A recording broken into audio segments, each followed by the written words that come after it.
નવા શૈક્ષણિક સત્રથી ધોરણ 9 થી 12 સેમેસ્ટર સિસ્ટમ નાબૂદ તો આવતા વર્ષે નીટની પરીક્ષા લેવાશે ગુજરાતીમાં. મંત્રી નીતિન પટેલની જાહેરાત. ગુલબર્ગ કાંડ કેસની વધુ સુનાવણી 9 જૂન પર મુલતવી તો ઝાકિયા જાફરીએ દોષિતોને કડકમાં કડક સજાની કરી માંગ.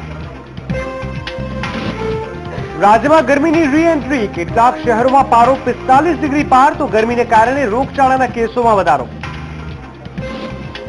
સુરત સેશન્સ કોર્ટે હાર્દિકની જ્યુડિશિયલ કસ્ટડીમાં કર્યો વધારો. વધુ સુનાવણી 20 જૂને તો આવતીકાલે વિસનગર કોર્ટમાં કરાશે રજૂ. મોરબીમાં ઝરણા પર થયેલા હુમલા અંગે સરકારે આપ્યા તપાસ આદેશ. વિજય રૂપાણીએ શ્રમ કમિશનર પાસે માંગ્યો જવાબ. નવા શૈક્ષણિક સત્રની શરૂઆતમાં પુસ્તકોના ઘટતી વિદ્યાર્થીઓ મુશ્કેલીમાં તો બીજી તરફ ગરમીને કારણે વેકેશન લંબાવવાની ઉઠી માંગ. અમદાવાદના ઓઢવની સુપર વિદ્યાલયની ધોરણ 9 અને 11 ની માન્યતા રદ. ડમી વિદ્યાર્થીઓની અનેક ફરિયાદોને પગલે ગુજરાત શિક્ષણ બોર્ડે લીધો નિર્ણય. અને વીટીવીના વિશેષ સવાલ. સાંસદનું સરહયોમાં જુઓ બનાસકાંઠાના સાંસદ હરિભાઈ ચૌધરીની કામગીરીના લેખાજોખા.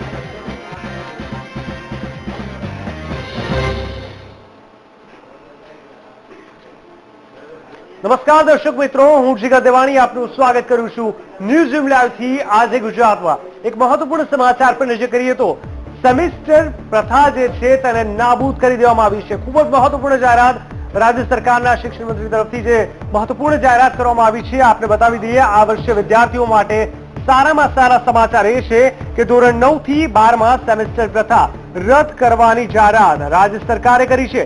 જો વિદ્યાર્થીઓ નીટની પરીક્ષાની સારી રીતે આપી શકે તે માટે ખાસ કરીને રાજ્ય સરકારના શિક્ષણ વિભાગે આ નિર્ણય કર્યો છે. અને બીજી તરફ આરોગ્ય મંત્રી નીતિન પટેલે જણાવ્યું છે કે આવતા વર્ષે નીટની પરીક્ષા ગુજરાતીમાં લેવાશે. ત્યારે રાજ્ય સરકાર દ્વારા તમામ ખાનગી કોલેજોના ટ્રસ્ટીઓની બેઠક મળી હતી.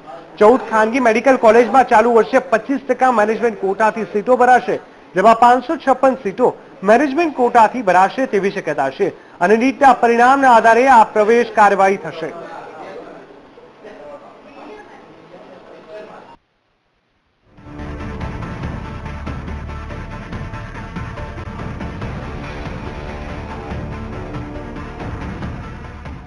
વિદ્યાર્થીઓના અચ્છે દિન.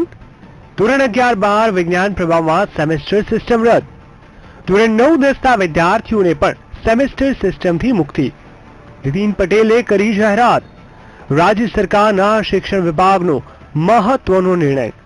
સેમેસ્ટર સિસ્ટમ તો હટી, હવે પરિણામ સુધરશે. નવા શૈક્ષણિક સત્રની શરૂઆતની સાથે જ વિદ્યાર્થીઓને ભેટ મળી ગઈ હોય તેવું લાગી રહ્યું છે. અને શિક્ષણ વિભાગ દ્વારા ધોરણ 11 અને 12 વિજ્ઞાન પ્રવાહની સાથે સાથે ધોરણ 9 અને 10 માંથી સેમેસ્ટર સિસ્ટમને ચાલુ વર્ષથી જ બંધ કરી દેવામાં આવી છે. આ નિર્ણય ખાસ કરીને નીટની આગામી પરીક્ષાને ધ્યાનમાં રાખશે અને નવી સિસ્ટમને આધારે ગુજરાતના વિદ્યાર્થીઓ નીટની પરીક્ષામાં સારું પરિણામ લાવી શકે તે માટે સીબીએસઈ મુજબનો અભ્યાસક્રમ ઘડવામાં આવશે. હવે સેમેસ્ટર પ્રથા અમલમાં રહેતી નથી. સેમેસ્ટર પ્રથા આ વર્ષથી જ બંધ થાય છે. એટલે તમામ વિદ્યાર્થીઓએ 100% નીટના આધારે ગુજરાતી ભાષામાં મંજૂરી મળે એ પ્રમાણે પેપર આપી અને એમબીબીએસ, ડેન્ટલ વગેરેમાં સિલેક્ટ થવાનું રહેશે. આવતી સાલથી સુપ્રીમ કોર્ટના આદેશ પ્રમાણે નીટની પરીક્ષા તમામ રાજ્યો માટે, તમામ વિદ્યાર્થીઓ માટે ફરજિયાત છે.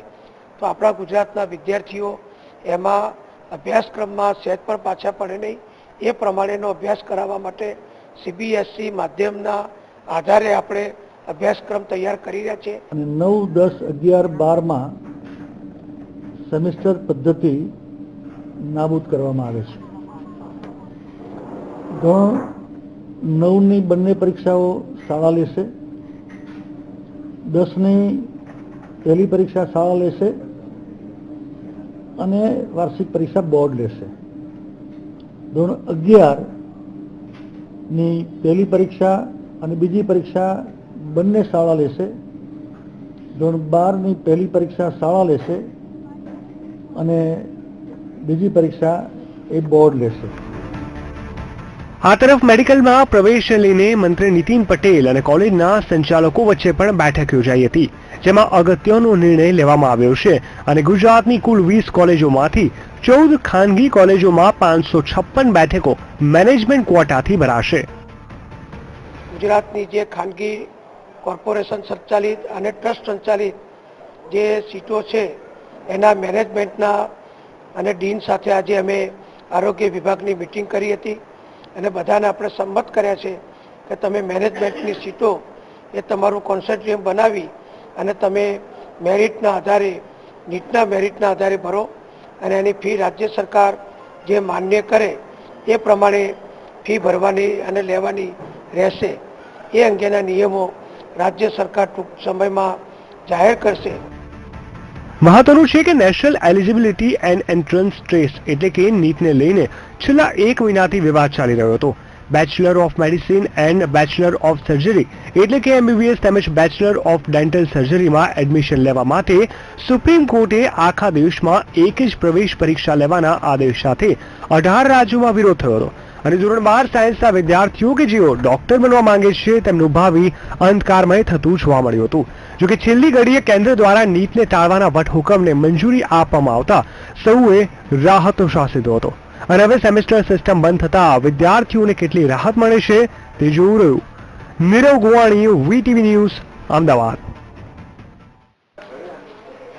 કહી શકાય કે રાજ્યભરમાં નવા શૈક્ષણિક સત્ર 2016-17નો પ્રારંભ થઈ ગયો છે. અમદાવાદ સહિત રાજકોટ, વડોદરા, સુરત, ઉત્તર ગુજરાતની તમામ શાળાઓમાં વિદ્યાર્થીઓ ફરી એકવાર શાળાઓમાં જઈને અભ્યાસનો આનંદ માણ્યો હતો. તો આ તરફ વડોદરામાં અસહ્ય ગરમીને કારણે વડોદરા શહેર કોંગ્રેસે વેકેશન લંબાવવાની માંગ કરી છે. જે અંતર્ગત વડોદરા શહેર કોંગ્રેસ કાર્યકર્તાઓએ જિલ્લા શિક્ષણ અધિકારીઓને 10 દિવસ વધુ રજા લંબાવવાની માંગ કરી હતી.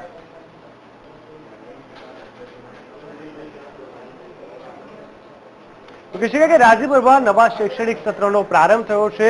મહત્વપૂર્ણ છે કે આ ઉનાળામાં ક્યાંક ને ક્યાંક બીજી બાજુ 10 દિવસની રજાની પણ લોકોએ માંગ કરી છે. જોકે બીજી તરફ શાળાઓમાં સરકાર દ્વારા આપવામાં આવતા પુસ્તકોની વાત કરવામાં આવે તો પુસ્તકોમાં ઘટ જોવા મળી છે, જેને કારણે વિદ્યાર્થીઓમાં મુશ્કેલી અનુભવાઈ રહી છે.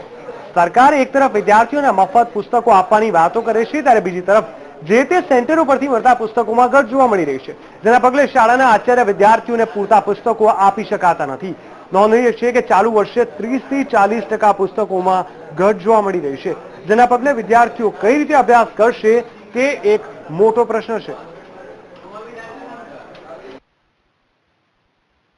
સરકાર તરફથી જે વિતરણ કેન્દ્રો ઉપર પુસ્તકો મોકલવામાં આવેલા છે, વિતરણ કેન્દ્ર ઉપરથી જ્યારે પુસ્તકો મેળવવાના પ્રયત્નો કર્યા એટલે દરેક શાળાઓને જે બીટ પ્રમાણે બોલાવવામાં આવેલી એ પ્રમાણે સંખ્યા લઈને જાય છે, તો ત્યાં આગળ પણ પુસ્તકો ઓછા વધતા પ્રમાણમાં હોવાના કારણે ત્યાંથી સૂચના આપવામાં આવે છે કે ભાઈ અત્યારે તમને આટલી પુસ્તકો ઓછી મળશે. એમ કરીએ તો અમારી શાળાની અંદર અત્યારે હાલ 9મા ધોરણની અંદર લગભગ 350 જેટલા વિદ્યાર્થીઓ છે, 310 જેવા વિદ્યાર્થીઓએ પ્રવેશ મેળવેલો છે. એની સામે અમને 250 પુસ્તકોનો સેટ મળેલો છે, એટલે હજુ બાકીના પુસ્તકો મેળવવાના છે. હવે ક્યારે મળશે એ સમય જતાં જ અમને ખબર પડે, પણ જેટલા પુસ્તકો મળ્યા છે એ પ્રમાણે અમે બાળકોને વિતરણ કરવાનો પ્રયત્ન કરીએ છીએ. કહી શકાય કે અમદાવાદમાં ગરમીનો પારો ફરી એકવાર ઊંચે ચડ્યો છે, જેમાં એક વ્યક્તિનું ગરમીના કારણે મોત થયું છે. જી હા, અમદાવાદમાં 70 વર્ષના દાણી લીમડાના 70 વર્ષના પુરુષનું VS હોસ્પિટલમાં મોત થયું છે. તો કહી શકાય કે કુલ 95 લોકોને લૂ લાગવાના કેસ નોંધાયા અને મૃત્યુઆંક 18 પર પહોંચ્યો છે. એમસીએ આપ્યું છે આવતીકાલે રેડ એલર્ટ. ફરી એકવાર અમદાવાદમાં રેડ એલર્ટ આપવામાં આવ્યું છે. આગામી દિવસે 45 ડિગ્રી સુધી રહી શકે છે તાપમાન, તેવી પૂરેપૂરી શક્યતા જોવાઈ રહી છે.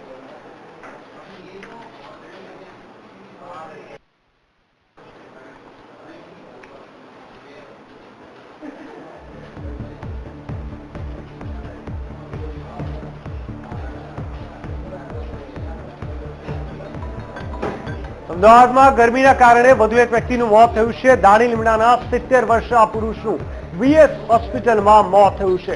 કુલ કહી શકાય કે 95 લૂ લાગવાના કેસ નોંધાયા છે. ફરી એકવાર ગરમીથી લોકો ત્રાહિમામ પોકારી ઉઠ્યા છે અને મૃત્યુઆંકની અગર જો વાત કરવામાં આવે તો તે પણ 18 સુધી પહોંચી ગયો છે. એમસીએ આવતીકાલે રેડ એલર્ટ આપ્યું છે. ફરી એકવાર અમદાવાદ શહેરમાં રેડ એલર્ટ આપવામાં આવ્યું છે. આગામી દિવસે ગરમીનો પારો 45 ડિગ્રી સુધી જઈ શકે તેમ છે. ફરી એકવાર ગરમીથી લોકો ત્રાહિમામ પોકારી ઉઠ્યા છે, એ અહીંયા સ્પષ્ટ થઈ રહ્યું છે.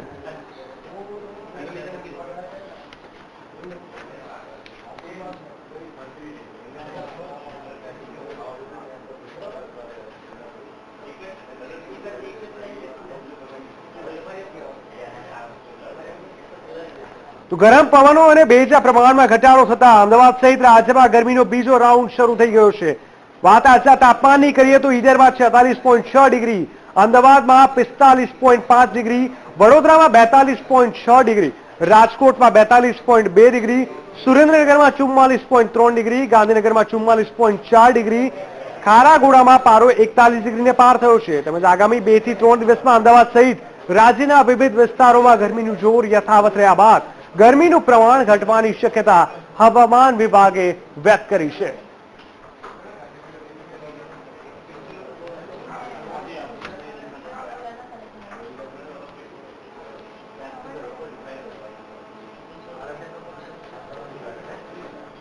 અમદાવાદ શહેરમાં કહી શકાય કે બીજી તરફ રોગચાળાએ પણ બરડો લીધો છે. જી હા, અમદાવાદ શહેરમાં રોગચાળાએ બરડો લીધો છે. પાણીજન્ય રોગોમાં વધારો થઈ રહ્યો છે.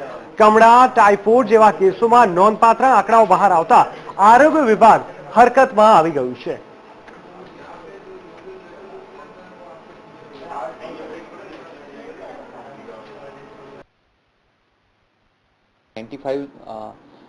દર્દીઓ દાખલ કરવામાં આવેલા છે. તે પૈકી 87 કેસીસ અમદાવાદ મ્યુનિસિપલ કોર્પોરેશન વિસ્તારના હતા અને અન્ય 8 જે કેસીસ હતા એ બહારના વિસ્તારના હતા.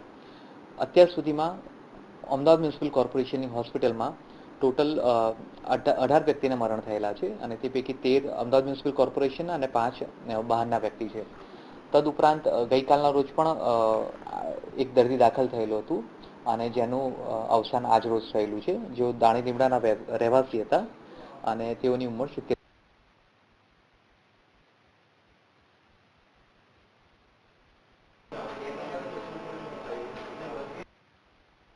કહી શકાય કે રોગચાળાને લઈને લોકો હેરાન પરેશાન થઈ ગયા છે. અમદાવાદ શહેરમાં જે રીતે દિન પ્રતિદિન રોગચાળાનો કહેર જોવા મળી રહ્યો છે, ખાસ કરીને પાણીજન્ય રોગોની અગર વાત કરવામાં આવે તો તેમાં રોજે રોજ વધારો થતો જોવા મળી રહ્યો છે. તેમાં પણ કમળા, ટાઇફોઇડ જેવા કેસોમાં નોંધપાત્ર આંકડાઓ બહાર આવ્યા છે, જેને લઈને ક્યાંક ને ક્યાંક આરોગ્ય વિભાગ હવે હરકતમાં આવી ગયું છે.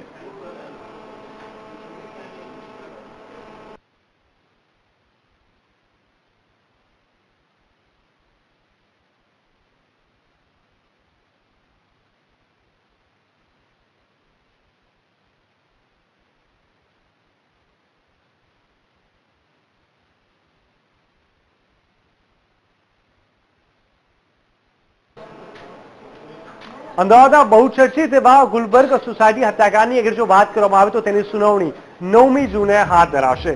જી હા, 4 દિવસ પહેલા જ ગુલબર્ગ સોસાયટી હત્યાકાંડમાં ગત ગુરુવારે સ્પેશિયલ કોર્ટે ચુકાદો સંભળાવ્યો હતો અને 24 લોકોને દોષિત પણ જાહેર કર્યા હતા. તે સિવાય 36 નિર્દોષ ગણાવ્યા હતા. તો 24 દોષિતો પૈકી 11 લોકોને કલમ 302 હેઠળ દોષિત ગણવામાં આવ્યા છે. જોકે જાહેર કરાયેલા દોષિત લોકોની સજાનું એલાન આજે થવાનું હતું, જે હવે 9 જૂને હાથ ધરાશે. ત્યારે કોર્ટ દ્વારા દોષિતોને શું સજા સંભળાવાશે તેના પર રાજ્યભરના લોકોની નજર રહેલી છે.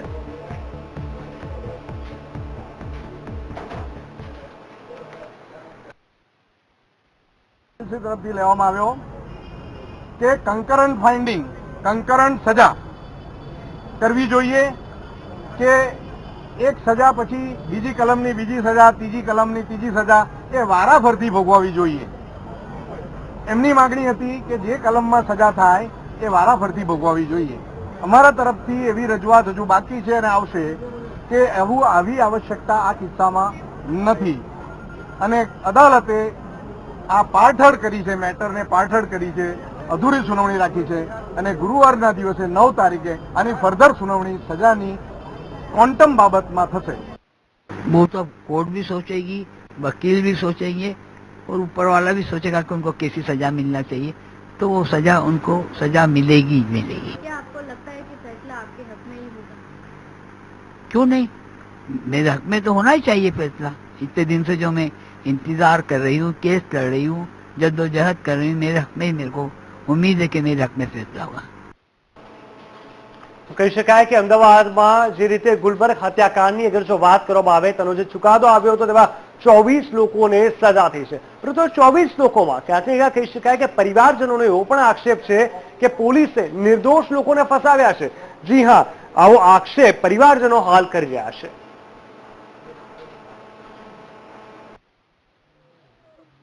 મારા દીકરાને નિર્દોષ છે, સજા હોવી જ ન જોઈએ. મારા આંધ્રાની એક આંખ છે, મારે કોઈ સહારો નથી. મારી બહુ સાદી બાર, મારા 2 છોકરાઓ, મારી ભાણી છે, એનું કોણ?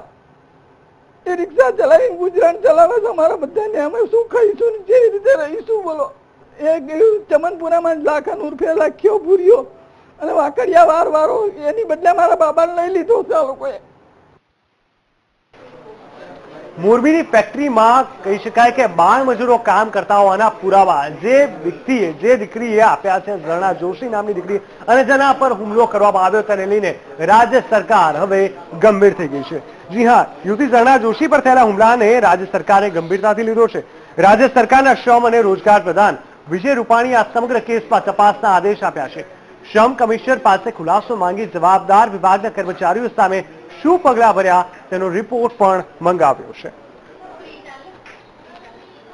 તો કહી શકાય કે ખૂબ જ દુઃખદ વાત કહી શકાય, જ્યારે એક વ્યક્તિ એ તમામે તમામ બાળ મજૂરને લઈને પ્રશ્નો ઉઠાવી રહી છે, ક્યાંક ને ક્યાંક સામાજિક રીતે કોઈની મદદ કરી રહી છે અને બાળ મજૂરોની પણ સીધી જ મદદ કરી છે, એવી એક હિંમતવાળી એક દીકરી પર હુમલો કરવામાં આવે છે, જેની જવાબદારી આખરે કોની છે તે અહીંયા મહત્વપૂર્ણ સવાલ છે. જે કામ સરકારે કરવાનું હતું તે આ એક કહી શકાય કે કિશોરી કર્યું છે અને એવામાં તેના પર જે રીતે હુમલો કરવામાં આવ્યો હતો, ગઈકાલની જે આ ગંભીર ઘટના હતી તેના પર ગહેરા પ્રત્યાઘાતો પડ્યા છે. પરંતુ હવે સરકાર શું પગલાં ભરશે, ક્યારે ભરશે, કોની પર પગલાં ભરશે, શું રિપોર્ટ આવશે, તેના પર સૌની નજર રહેલી છે.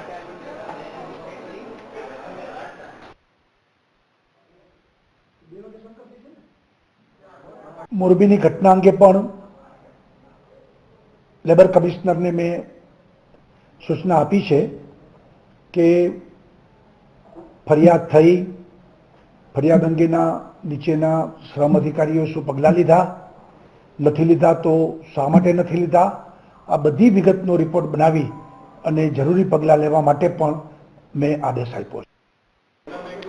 તો મોરબીની એક સિરામિક કંપનીમાં બાળ મજૂરોને મુક્ત કરવામાં મહત્વની ભૂમિકા ભજવનાર ઝરણા નામની યુવતી પર હુમલો કરવામાં આવ્યો. ત્યારે હુમલાને ગંભીરતાથી લેતા વિજય રૂપાણી આ ઘટનાને દુઃખદ ગણાવી છે અને સરકારે લેબર કમિશનર પાસેથી સમગ્ર ઘટના મામલે ખુલાસો માંગ્યો છે. મહત્વનું છે કે મોરબીના જૂના ગુંટુ રોડ ઉપર આવેલા સોનાકી રેફાઇન નામની કપ રકાબી બનાવતી ફેક્ટરીમાં 111 બાળકો બાળ મજૂરી કરતા હોવાનું જાણવા મળ્યું હતું, જેમાં 18 બાળાઓ 18 વર્ષથી નીચેની હોવાથી બાળ મજૂરીની વ્યાખ્યામાં આવતી હતી.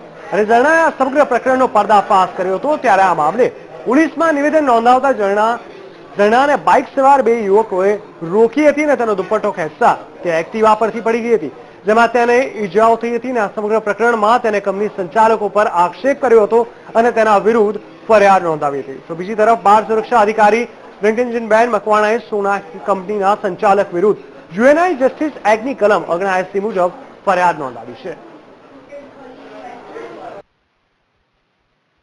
તાલુકા પોલીસ સ્ટેશને પોતાનું નિવેદન લખાવવા હતા તો એ વખતે એક બાઇક સવાર ઉપર 2 છોકરાઓ આવી અને તેઓને પૂછેલું કે તમે ઝરણાબેન, તમે જ આ સિરામિકમાં બાબતે હકીકત આપેલી છે એમ કહી અને દુપટ્ટો ખેંચી અને પછાડી જઈને હુમલો કરેલો હતો. આ બાબતે તેઓએ સિવિલ હોસ્પિટલમાં સારવાર મેળવેલ, ત્યાં અમોએ પોલીસ પ્રોટેક્શન તેઓને પૂરું પાડેલ. જિલ્લા સુરક્ષા અધિકારી, સમાજ સુરક્ષા અધિકારી, બાળ શ્રમ આયોગ અને અન્ય ટીમો મળી સોના ફેક્ટરી, સોના સિરામિક જે છે ગોટુ રોડ ઉપર આવેલ છે, ત્યાં બાળ મજૂરો હોવાની માહિતી મળતા પોલીસને સાથે રાખી તપાસ કરતા કુલ 111 જેટલા વ્યક્તિઓ મળી આવે, જેમાં છોકરાઓ અને છોકરીઓ પણ હતા. જ્યારે આપણે બાળકોને છોડાવ્યા ત્યારે 90 દીકરીઓ અને 11 દીકરાઓ હતા. એમાંથી આપણે અત્યારે 18 જેટલા દીકરીઓ એવી છે કે જે બાળ મજૂરની વ્યાખ્યામાં આવે. કહી શકાય કે પાટીદાર અનામત આંદોલનમાં મહત્વપૂર્ણ ચહેરો એટલે કે હાર્દિક પટેલને સુરતની સેશન્સ કોર્ટમાં રજૂ કરવામાં આવ્યો હતો. જી હા, રાજદ્રોહ મામલામાં ઘણા સમયથી લાજપોર જેલમાં બંધ હાર્દિક પટેલની જ્યુડિશિયલ કસ્ટડી પૂર્ણ થતા ચુસ્ત પોલીસ બંદોબસ્ત સાથે કોર્ટમાં રજૂ કરાયો હતો. ગઈ વખતે પોલીસ જાપ્તાના અભાવને લઈને કોર્ટમાં રજૂ કરવામાં આવ્યો ન હતો અને જ્યુડિશિયલ કસ્ટડી લંબાવાઈ હતી. જોકે આજે કોર્ટમાં સરકારી વકીલ ગેરહાજર રહેતા કોર્ટે જ્યુડિશિયલ કસ્ટડી વધારી હાર્દિકને લાજપોર જેલ મોકલી આપવામાં આવ્યો હતો. કોર્ટે જ્યુડિશિયલ કસ્ટડી લંબાવી આગામી 20મી જૂને હાર્દિકને સુરત કોર્ટમાં રજૂ કરવા માટે જણાવ્યું હતું. પત્રકારો દ્વારા કેજરીવાલના સમર્થન અંગે સવાલો પૂછાયો હતો, જેના જવાબમાં હાર્દિકે મૌન સેવ્યું હતું.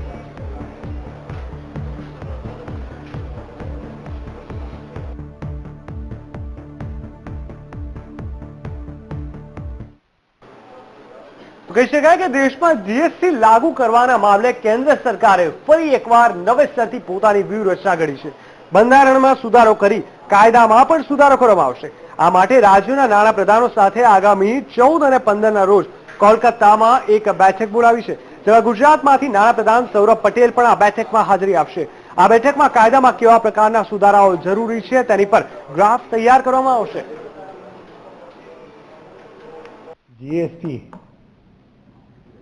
ના અમલીકરણ માટે બંધારણની અંદર સુધારા થવાના છે. આ બંધારણમાં સુધારા થયા પછી જીએસટીનો કાયદો માં બી પહેલેથી નવો બનાવવો પડશે અને એટલે રાજ્યના નાણામંત્રીશ્રીઓ કલકત્તામાં 14 અને 15મી તારીખે જીએસટીના કાયદા વિશેની ચર્ચા કરવા ભેગા થવાના છે. આની અંદર આખો નવો જ એક્ટ આવવાના કારણે, નવી જ પદ્ધતિ હોવાના કારણે બધી જ તૈયારી પહેલેથી કરવી પડશે. અપીલ કર્યા પછી કઈ ઓથોરિટી પાસે જવું, આ બધી જ એક વિષયમાં રાજ્ય અને કેન્દ્ર બેસી અને આ કાયદો ઘડશે અને આવતા દિવસોની અંદર આ કાયદાનું પ્રથમ જે પેપર તૈયાર થશે એ પેપર પછી પબ્લિકની અંદર મૂકવામાં આવશે અને જેટલા લોકો આની જોડે સીધા સંકળાયેલા હશે એ લોકો પાસે બી સૂચનો મંગાવવામાં આવશે. એક મહત્વપૂર્ણ સમાચાર પર નજર કરીએ. રાષ્ટ્રીય અધ્યક્ષ અમિત શાહ ગુજરાતના પ્રવાસે છે. જી હા, મહત્વપૂર્ણ કહી શકાય. જે રીતે અમિત શાહ ગુજરાતના પ્રવાસે આવી રહ્યા છે, આપને બતાવી દઈએ. ભાજપના રાષ્ટ્રીય અધ્યક્ષ અમિત શાહ ગુજરાતમાં છે. ભાજપના રાષ્ટ્રીય અધ્યક્ષ જે રીતે બુધવારે ગુજરાતની મુલાકાતે છે, 8 જૂનના રોજ ગુજરાત આવી અમિત શાહ પરિવાર સાથે સાળંગપુર હનુમાન દર્શન કરવા જશે. ગુજરાતમાં 2 દિવસીય પ્રવાસ પર આવતા અમિત શાહ પ્રદેશ હોદ્દેદારો સાથે બેઠક કરે તેવી શક્યતા છે. ગુજરાતના વિવિધ મોરચા અને સેલની સંરચના જે વિલંબમાં પડી છે તે અંગે પણ અમિત શાહ સાથે ચર્ચા કરવામાં આવે તેવી શક્યતા રહેલી છે.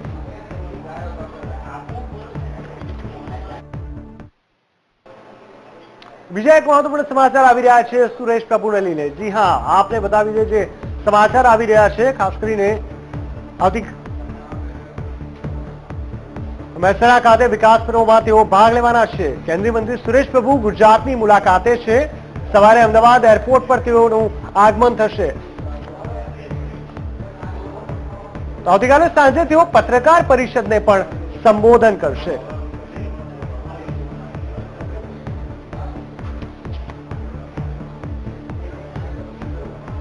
આવતીકાલે કેન્દ્રીય મંત્રી સુરેશ પ્રભુ ગુજરાતની મુલાકાતે છે. મહેસાણા ખાતે વિકાસ પર્વમાં તેઓ ભાગ લેશે. સવારે અમદાવાદ એરપોર્ટ પર તેઓનું આગમન થશે. આવતીકાલે સાંજે પત્રકાર પરિષદને તેઓ સંબોધન કરશે અને કાર્યકર્તાઓ સાથે પણ તેઓ મહત્વપૂર્ણ બેઠક કરશે.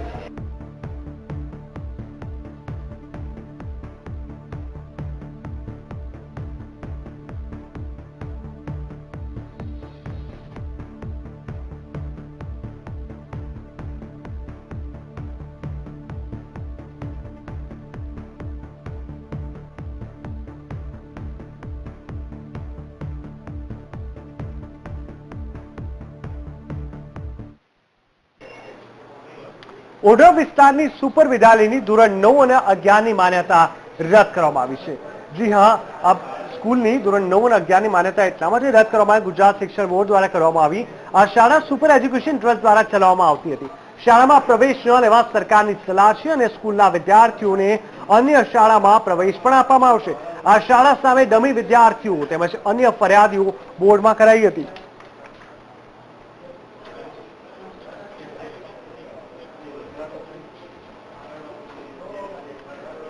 વડોદરામાં કહી શકાય કે એમએસ યુનિવર્સિટીની વેબસાઇટ કોઈ અજાણ્યા હેકર્સ દ્વારા હેક કરવામાં આવી. જી હા, અને તેમાં પાકિસ્તાન જિંદાબાદના નારા પણ લખાયા છે. હેકર્સે લખ્યું છે કે પાકિસ્તાની સર્વરને ટચ કરવાનો આ બદલો લીધો છે. ખૂબ મોટી ઘટના આ કહી શકાય. ગઈકાલે એમએસ યુનિવર્સિટીની પ્રવેશ પ્રક્રિયા ચાલી રહી છે, જે દરમિયાન રાતે અજાણ્યા હેકરે યુનિવર્સિટીની વેબસાઇટ હેક કરી હતી. આપની વેબસાઇટ ગઈકાલની હેક થયેલી છે. અમે એને રિસ્ટોર કરવાનો પ્રયત્ન કરી રહ્યા છે. એઝ અર્લી એઝ પોસિબલ થઈ જશે, આજના દિવસમાં થઈ જશે. અને in parallel with the help of cyber crime police department we are trying to investigate.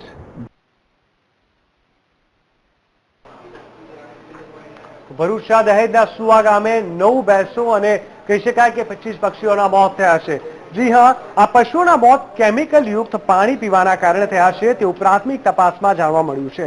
કંપનીમાંથી કેમિકલ યુક્ત પાણી કેનાલમાં છોડવામાં આવતા હતા અને પશુ પક્ષીઓ આ કેનાલનું પાણી પીતા હોવાથી પશુ પક્ષીઓના મોત થયા છે. આથી રોષે ભરાયેલા ગ્રામજનોએ ઉપાડ કંપનીના ગેટ પાસે વિરોધ પ્રદર્શન કર્યો હતો. આ સમગ્ર ઘટના અંગે જીપીસીબીને જાણ કરવામાં આવતા જીપીસીબીની ટીમ તાત્કાલિક ઘટના સ્થળ પર પહોંચી હતી.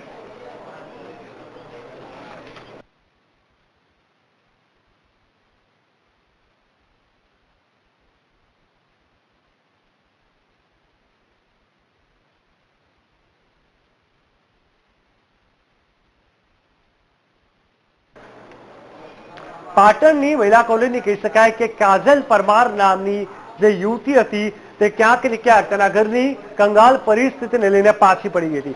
વીટીવીએ તેનો અહેવાલ બતાવ્યો અને તેનો સૌથી મોટી ઇમ્પેક્ટ અહીંયા જોવા મળી છે. તેની મદદે એક પછી એક જણ આગળ આવી રહ્યું છે. જી હા, પાટણની મહિલા ખેલાડી કાજલ પરમારની આર્થિક સ્થિતિ અંગેનો અહેવાલ વીટીવીએ દર્શાવતા તેની ઇમ્પેક્ટ જોવા મળી હતી. ધારાસભ્ય બાદ હવે જિલ્લા રમતગમત અધિકારી અને જિલ્લા વિકાસ અધિકારી તેમજ સામાજિક આગેવાનોએ કાજલની મુલાકાત લીધી છે તેમજ સરકારી તમામ પ્રકારના લાભો કાજલ પરમારને આપવાની વાત કરી. ઉલ્લેખનીય છે કે આ મહિલા ખેલાડી પાટણના હાજીપુર ગામની છે.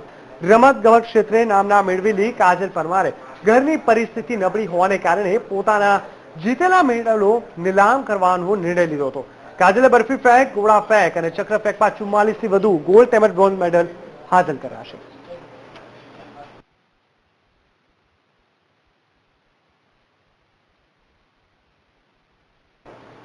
તો વીટીવીના વિશેષ કહી શકાય તેવા અહેવાલ સાંસદના લેખાજોખામાં આજે જાણીશું સાંસદ અલીભાઈ ચૌધરીની કામગીરીના લેખાજોખા. બનાસકાંઠાની સંસદીય મત વિસ્તારની બેઠક 1998 થી દર 2 ચૂંટણી બાદ નવા પક્ષને વિજયી બનાવે છે. 1998 અને 1999માં ભાજપના હરિભાઈ ચૌધરી, 2004 અને 2009માં કોંગ્રેસના હરીસિંહ ચાવડા અને મુકેશ ગઢવી અને ત્યારબાદ 2013 પેટા ચૂંટણી અને 2014માં લોકસભાની ચૂંટણીમાં હરિભાઈ ચૌધરીએ જીત મેળવી છે. સાંસદ સફરનામા. હરિભાઈ ચૌધરી 4 વખત બન્યા સાંસદ. સંસદીય મતક્ષેત્ર બનાસકાંઠા 4 વખત જીત્યો લોકોનો વિશ્વાસ. 16મી લોકસભામાં હાલ તેઓ રાજ્ય ગૃહમંત્રી તરીકે ફરજ બજાવે છે. આમ છતાં હજુ ઘણા વિકાસના કામ બાકી છે, કેમ કે તેમના મતદારો કહે છે. આપણા બનાસકાંઠાના સાંસદ હરિભાઈને નરેન્દ્રભાઈ મોદીએ દર વખતે બનાસકાંઠામાંથી સાંસદ તરીકે એમને ચૂંટ્યા છે અને બનાસકાંઠાની જનતાએ એમના સાંસદ તરીકે ચૂંટીને દિલ્હી મોકલ્યા છે અને આજ દિન સુધીમાં એમને કામ પણ કર્યા છે અને હાલ પણ એમની સત્તા હેઠળ કામ થઈ જ રહ્યા છે. પણ થોડી ઘણી સમસ્યાઓ એ તરફ ગંભીરતા દાખવે તો તમામ કામ બનાસકાંઠાનો વિકાસ જે થોડો ઘણો રૂંધાઈ રહ્યો છે એ સારી રીતે અમદાવાદ, બરોડા, સુરતની કક્ષાએ બનાસકાંઠા આવી શકે છે. અને અત્યારે પાલનપુરમાં માનસરોવર ફાટકની જે સમસ્યા છે એ વર્ષોથી માંગ છે, એની તરફ સાંસદ શ્રી ધ્યાન દોરે તો પ્રજાની મોટામાં મોટી સમસ્યા હલ થઈ શકે છે. હરિભાઈ ચૌધરી સાંસદ તરીકે સ્થાનિક કાર્યોમાં સક્રિયતા તો બતાવે છે, પણ બનાસકાંઠાના પ્રાણ પ્રશ્નો પાણી, સરહદી સુરક્ષા, આદિવાસી વિકાસ, શિક્ષણના પ્રશ્નો હજુ પણ વણ ઉકેલ્યા છે. બનાસકાંઠાથી મોગજી ચૌધરી સાથે અમદાવાદથી પરેશ દવે, વીટીવી ન્યૂઝ, અમદાવાદ.